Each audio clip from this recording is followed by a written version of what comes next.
নমস্কাৰ বন্ধুসকল, job tech Assam চেনেলত সকলোকে স্বাগতম জনাইছোঁ।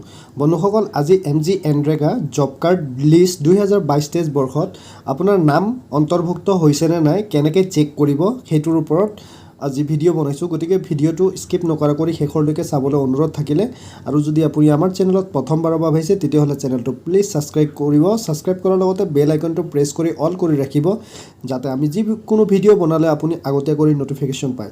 তো বন্ধুসকল, পলম নকৰোঁ, বলক আজিৰ ভিডিঅ' আৰম্ভ কৰোঁ।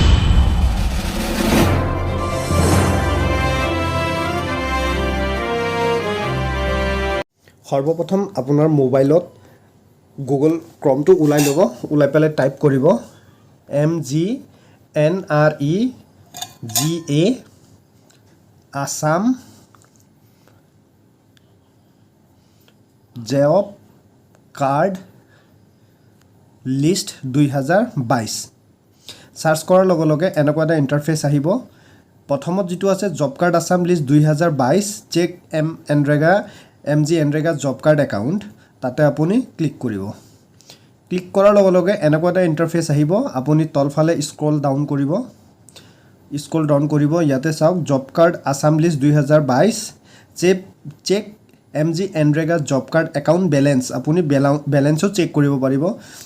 তাৰপিছত আপুনি এনেকৈ স্ক্ৰল ডাউন কৰিব তলফালে, ইয়াতে লিখা আছে job card Assam list 2022। You all know' date, এইটো তাৰ বিষয়ে লিখা আছে। গতিকে তলত যাওঁ, ইম্পৰ্টেণ্ট লিংকটোত এনেকৈ স্ক্ৰল ডাউন কৰাৰ পাছত চাব, ইয়াত আপোনাৰ জব কাৰ্ড চেক কৰক। এইটোত চেক নকৰি আপুনি তলতো চেক কৰিব পাৰিব।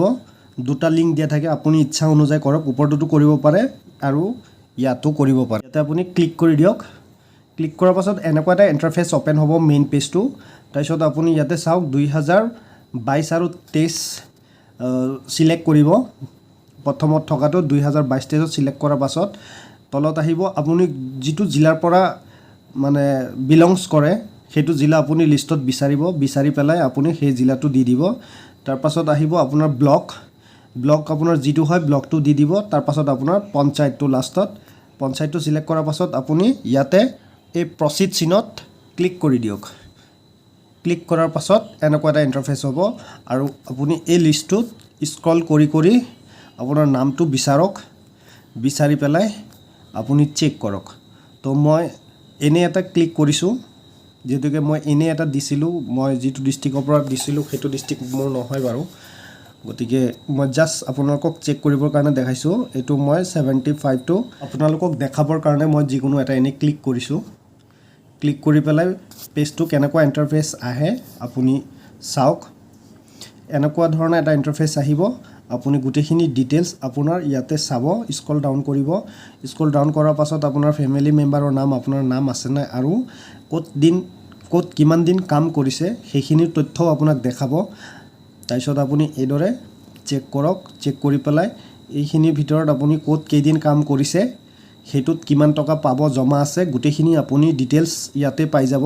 গতিকে আপুনি ক্লিক কৰিলে এই ৰাইট ছাইডত দিয়া চিনবিলাকত আপুনি ক'ত কি কাম আছে এইবিলাকত ক্লিক কৰিলে গম পাই যাব আপোনাৰ একাউণ্টত কিমান বেলেঞ্চ আছে। অ'কে, আশা কৰোঁ বুজি পাইছে। যদি ভাল লাগিছে তেতিয়াহ'লে প্লিজ লাইক কৰিব, লাইক কৰাৰ লগতে শ্বেয়াৰ কৰিব। মই এটা এনেই ক্লিক কৰিছোঁ দেখাবৰ কাৰণে, জাষ্ট ফৰ শ্ব'। ক্লিক কৰি দিলোঁ। ক্লিক কৰাৰ পাছত এনেকুৱা ইণ্টাৰফেচ হ'ব। আপোনাৰ একাউণ্টত কিমান বেলেঞ্চ আছে, কি আছে তথ্য আপুনি গোটেইখিনি ইয়াতে গম পাই যাব। আশা কৰোঁ বন্ধুসকল বুজি পাইছে।